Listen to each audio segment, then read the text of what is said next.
தெய்வீக திருக்கல்யாண ஹோம திரவியங்கள், பூஜை பொருட்கள் மற்றும் யாக சாமான்கள் வாங்க திருப்பதி பாலாஜி நாட்டு மருந்து ஹோம சாமான்கள் கடை, மயிலாப்பூர். Free delivery. கால் 9840537761.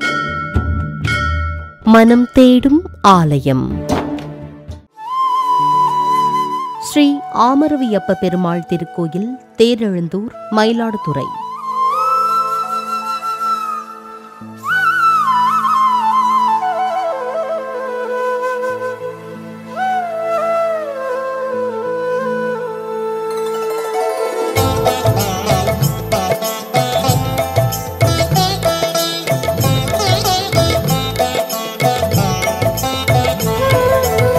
பன்னிரு ஆழ்வார்கள் பாடிய 4000 திவ்ய பிரபந்தத்தில் இடம்பெற்ற சிறப்புமிக்க வைணவ திருத்தலங்கள் 108 திவ்ய தேசங்கள் எனவும் அவை குறித்து பாடப்பெற்ற பாடல்கள் மங்களாசாசனம் எனவும் அழைக்கப்படுகின்றன. அந்த வகையில் 45 பாசுரங்களால் மங்களாசாசனம் செய்யப்பட்ட 10வது திவ்ய தேசம் உக்கிரமாக காட்சியளித்த திருமாலை சாந்த சுரூபியாக காட்சி தர பிரகலாதன் வேண்டுகோள் வைத்ததை தொடர்ந்து கண்ணனாக சுவாமி காட்சியளிக்கும் வைணவ தலம். எந்த தலத்திலும் இல்லாத அதிசயமாய் பெருமாளின் அருகிலேயே பிரகலாதனும் கருடாழ்வாரும் காட்சி தரும் சீர்மிகு திருத்தலம். கோகத்தி சாபம் பெற்ற தேவலோக அரசன் ஒருவன் பெருமாளை வணங்கி சாபம் நீங்க பெற்ற ஒரு அற்புதமான ஆலயத்தை தான் இன்றைய மனம் தேடும் ஆலயம் நிகழ்ச்சியில் நாம் உளம் நாடி தரிசிக்கப் போகின்றோம். திருவுக்கும் திருவாகிய செல்வா தெய்வத்துக்கரசே செய்ய கண்ணா உருவச் செஞ்சுடராழி வல்லானே உலகொண்ட உருவா திருமார்பா ஒருவர்காட்சிமையும் வகையென்றால் உடல் நின்ற இவரன்னுள் புகுந்து ஒழியாதறிவித்தின்றிட அஞ்சனின் அடைந்தேன் அழுந்தூர் மேல் திசை நின்றவம்மானே. இந்த க்ஷேத்திரத்துக்கு கிருஷ்ணாரண்ய க்ஷேத்திரம், தமிழில் திருமங்கையாழ்வார்னால திரு அழுந்தூர் என்றும் பாடப்பட்டதும், தேர் அழுந்தூர் என்று புராண பிரசித்தமான உள்ள க்ஷேத்திரம். பஞ்ச கிருஷ்ண க்ஷேத்திரங்களில் முதல் க்ஷேத்திரம். மூலஸ்தானம் பெரிய பெருமாளுக்கு தேவாதிராஜ சுவாமி என்னும், உற்சவமூர்த்திக்கு ஆமரவியப்பன், வடமொழியில் கோசகன்னு நாவதி. திருமங்கையாழ்வார்னால பாடல்பெற்ற ஸ்தலம் 108 வைணவ திவ்யதேசங்கள்ல 10வது திவ்யதேசம். மயிலாடுதுறை மாவட்டம் குத்தாலம் அருகே தேரெழுந்தூரில் அமைந்துள்ளதுதான் ஸ்ரீ ஆமரவியப்ப பெருமாள் திருக்கோயில்.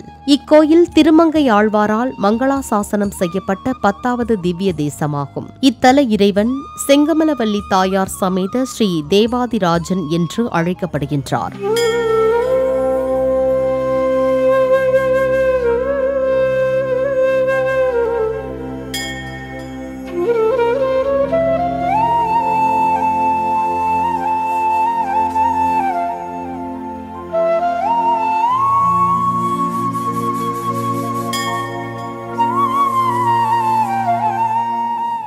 இக்கோயில் மூலவர் ஸ்ரீ தேவாதிராஜன் என்ற பெயரிலும் உற்சவர் ஆமரவியப்பன் என்ற பெயரிலும் அருள் பாலிக்கின்றனர். கோயிலின் நுழைவு வாயிலின் மேலே பெருமாள் ஸ்ரீதேவி பூதேவி தாயார்களுடன் நின்ற கோலத்தில் காட்சியளிக்கின்றார். கவி சக்கரவர்த்தி கம்பர் இந்த தேரெழுந்தூரில்தான் பிறந்தார். இதனால் இக்கோயிலில் கம்பருக்கு புடைப்புச் சிற்பம் அமைக்கப்பட்டுள்ளது. இந்த சிலை சேதமானதால் 1972ஆம் ஆண்டு அமைக்கப்பட்ட புதிய சிலையும் அதன் அருகிலேயே காட்சியளிக்கின்றது.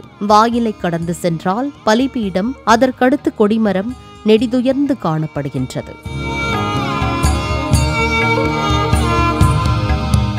கோபுரத்தை தாண்டி திருச்சுற்றின் வலது புறத்தில் மடப்பள்ளி, தேசிகர் மற்றும் ஆழ்வார் சன்னதிகள் உள்ளன. இங்கே ஆஞ்சநேயர் தனிச்சந்நிதியில் அருள் பாலிக்கின்றார்.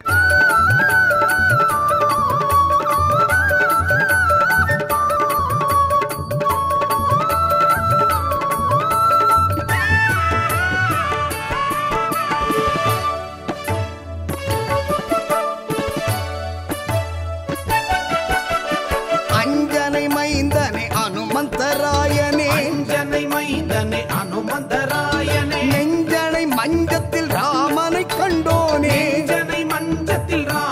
கண்டோனே, அறம் தொழுவோரின் பயம் களைவோனே. முன் மண்டபத்தின் எதிரே கருவறை அமைந்துள்ளது. துவார பாலகர்களை அடுத்து கருவறையில் மூலவர் தேவாதிராஜன் என்ற பெயரில் எழுந்தருளி உள்ளார். சால கிராமத்தினாலான 13 அடி உயரத்தில் நின்ற கோலத்தில் கிழக்கு நோக்கி கைகளில் சங்கு சக்கரம் ஏந்தி பெருமாள் காட்சியளிக்கின்றார். மார்க்கண்டேய மாமுனி மூலவர் அருகில் காட்சியளிக்கின்றார். பெருமானின் எதிரில் நிற்காமல் இடப்பக்கத்தில் கரம் கூப்பிய நிலையில் கருடாழ்வாரும் மூலவரின் வலப்புறத்தில் பிரகலாதன் நிற்பதும் கண்கொள்ளா காட்சியாகும். மேலும் சிவாலயங்களில் மட்டுமே காணப்படும் அகத்திய மாமுனி மூலவருக்கு அருகிலேயே எழுந்தருளி உள்ளது சிறப்பான அம்சமாகும்.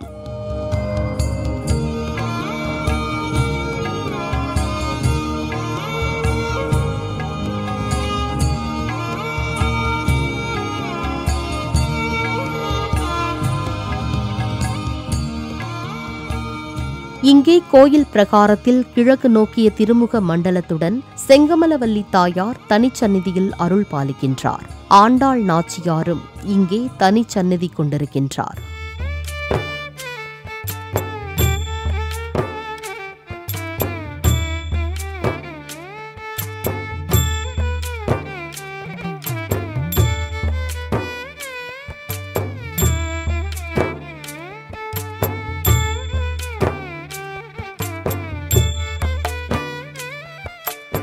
ஆமரவியப்பன் என்றால் பசுவை மேய்ப்பவன் என்று பொருள். இத்தலத்தில் இறைவன் மாடு மேய்த்து கொண்டிருந்த போது உபரி சரவசு என்ற தேவலோக அரசன் ஆகாய மார்க்கமாக தேரில் சென்றான். அந்த தேரின் நிழல் பட்டு பூமியில் மேய்ந்து கொண்டிருந்த பசுக்களுக்கு ஆபத்து ஏற்பட்டது. இதனால் இறைவன் பசுக்களை காப்பாற்ற அந்த தேரை தடுத்து நிறுத்தி பூமியில் அழுத்தினார். இவ்வாறு தேர் பூமியில் அழுந்திய ஊரே தேர் அழுந்தூர் என்று அழைக்கப்படுகின்றது. பசுக்களுக்கு ஆபத்து ஏற்படுத்திய அரசனுக்கு கோகத்தி தோஷம் உண்டாகவே மன்னன் சுவாமிக்கு 1000 குடங்கள் வெண்ணெய் சமர்ப்பித்து முறையிட்டு பிரார்த்தனை செய்து கோகத்தி சாபம் நீங்க பெற்றான் என்பது வரலாறு. இந்த கோயிலில் கருட விமானம் உள்ளது மற்றொரு சிறப்பாகும். 107 திவ்ய தேசங்களிலும் சுவாமியின் எதிரே உள்ள கருடாழ்வார் இந்த தலத்தில் மட்டும் சுவாமிக்கு விமானம் கொடுத்து அவரின் அருகிலேயே அருள் பாலிக்கின்றார். இக்கோயிலில் திருமண வரம் வேண்டுவோர், புத்திரபாக்கியம் வேண்டுவோர் வெண்ணெய் மற்றும் எண்ணெய் தந்து வழிபட தோஷங்கள் நீங்க பெற்று வேண்டிய வரம் பெறுவார்கள் என்பது ஐதீகம். இத்தலத்தில் பெருமாளை வேண்டுவோருக்கு ராஜ பதவி கிடைப்பதுடன் அப்பதவியை பெற ஏதேனும் தடைகள் ஏற்பட்டால் அந்த தடைகளும் நீங்கும் என்பது ஐதீகம். இக்கோயிலின் தல விருட்சம் பலாமரமாகும். இக்கோயிலின் முன்பு தர்ஷன புஷ்கரணி அமைந்துள்ளது. தர்ஷனம் என்றால் அமாவாசை என்பது பொருளாகும். அமாவாசை அன்று உருவானதால் இது தர்ஷன புஷ்கரணி என்றும் அழைக்கப்படுகின்றது. இங்கு யோக நரசிம்மர், வாசுதேவர், விஸ்வக்சேனர், தேசிகர், ராமபிரான், ஆஞ்சநேயர், ஆண்டாள், ஆழ்வார்கள் ஆகியோருக்கு தனிச்சந்நிதிகள் அமைந்துள்ளன. இத்தலத்து தர்ம தேவதை உபரிசரவசு என்றும் கருடன், காவிரி, அகத்தியர் ஆகியோர் பெருமாளை வழிபட்டு பேறு பெற்றவர்கள் எனவும் கூறப்படுகின்றது. இத்தலத்தில் திருமால், ருக்மணி, சத்யபாமா மற்றும் பசுங்கன்றுடன் 4 திருக்கரங்களுடன் ஸ்ரீகிருஷ்ணனாக காட்சி தருகின்றார். கண்ணபிரானால் மேய்க்கப்பட்ட பசுக்களை ஒரு சமயம் நான்முகன் கவர்ந்து சென்றான்.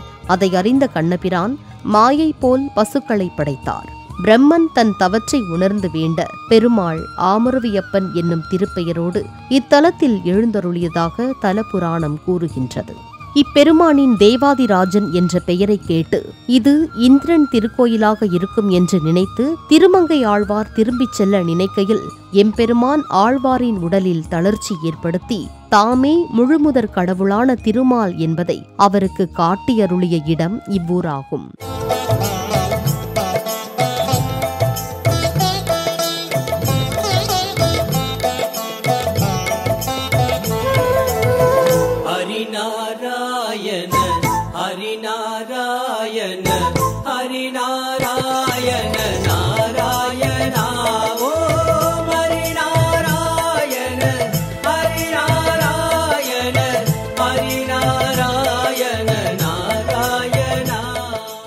இவ்வூர் பெருமான் மீது 45 பாசுரங்கள் பாடிய திருமங்கை ஆழ்வாருக்கும் இக்கோயிலில் தனிச்சந்நிதி உள்ளது. இந்த பாசுரங்கள் பெருமானின் மீதான அவரின் காதலையும் பக்தியையும் வெளிப்படுத்துகின்றது. இதனாலேயே பெருமாள் தான் கண்டு அமுது செய்து அருளிய பிரசாதத்தை அனைத்து மரியாதைகளோடும் ஆழ்வாருக்கு அனுப்பி வைத்து ஊட்டி வரும் செயல் இன்றும் நடைமுறையில் உள்ளது. தங்கள் மேல் அதிகாரிகள் தங்களிடம் கனிவுடன் நடந்து கொள்ள இத்தலத்து தேவாதிராஜ பெருமாளை வணங்கினால் பலன் உண்டாகும் என்பது ஐதீகம். காணாமல் போனவர்கள் வீடு திரும்பவும், தொலைந்து போன பொருட்கள் மீண்டும் கிடைக்கவும் இத்தல வழிபாடு சிறப்பான பலன் தரும் என்கிறார்கள். மேலும் இக்கோயிலில் பெருமாளுக்கு வைகாசி மாதத்தில் தேர் திருவிழா, பிரம்மோற்சவம், கார்த்திகை உற்சவம், பகல் 10 ராப்பத்து உற்சவம், தெப்போற்சவம், தாயாருக்கு தனியாக பிரம்மோற்சவம், பவித்ரோற்சவம் ஆகிய உற்சவங்கள் சிறப்பாக நடைபெறுகின்றன. தினமும் காலை 7:30 மணி முதல் நண்பகல் 12 மணி வரையும், மாலை 5 மணி முதல் 8:30 மணி வரையும் சுவாமி தரிசனம் செய்யலாம். மயிலாடுதுறை கும்பகோணம் சாலையில் கோமல் ரோடு என்ற இடத்திலிருந்து 3 கிலோமீட்டர் தூரத்தில் அமைந்துள்ள ஆமருவியப்பன் கோயிலுக்கு பக்தர்கள் எளிதில் சென்று வரலாம். பக்தர்களுக்கு வேண்டும் வரம் அருளும் தேவாதிராஜ பெருமாளை வணங்கினால் பலன் உண்டாகும் என்பது ஐதீகம். ஆகவே பக்தர்கள் யாவரும் வாழ்வில் ஒருமுறையேனும் தேரெழுந்தூர் சென்று ஆமருவியப்ப பெருமாளை தரிசித்து வாழ்வில் வளம் பெற பெறுவோம். வாருங்கள் நேயர்களே, இன்றைய மனம் தேடும் ஆலயம் நிகழ்ச்சி உங்கள் மனங்களை தெய்வீக அனுபவத்திற்கு அழைத்துச் சென்றிருக்கும் என்று நம்புகிறோம். நிகழ்ச்சி குறித்த உங்களது அனுபவங்களையும் கருத்துக்களையும் 8999366611 என்ற எண்ணில் தொலைபேசியிலும் வாட்ஸ்அப்பிலும் பகிர்ந்து கொள்ளலாம். ஸ்ரீ ஆமருவியப்ப பெருமாள் திருக்கோயில், தேரெழுந்தூர், மயிலாடுதுறை.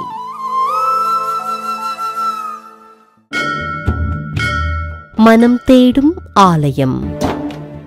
தெய்வீக திருக்கல்யாண ஹோம திரவியங்கள், பூஜை பொருட்கள் மற்றும் யாக சாமான்கள் வாங்க திருப்பதி பாலாஜி நாட்டு மருந்து ஹோம சாமான்கள் கடை, மயிலாப்பூர். Free delivery. கால் 9840537761.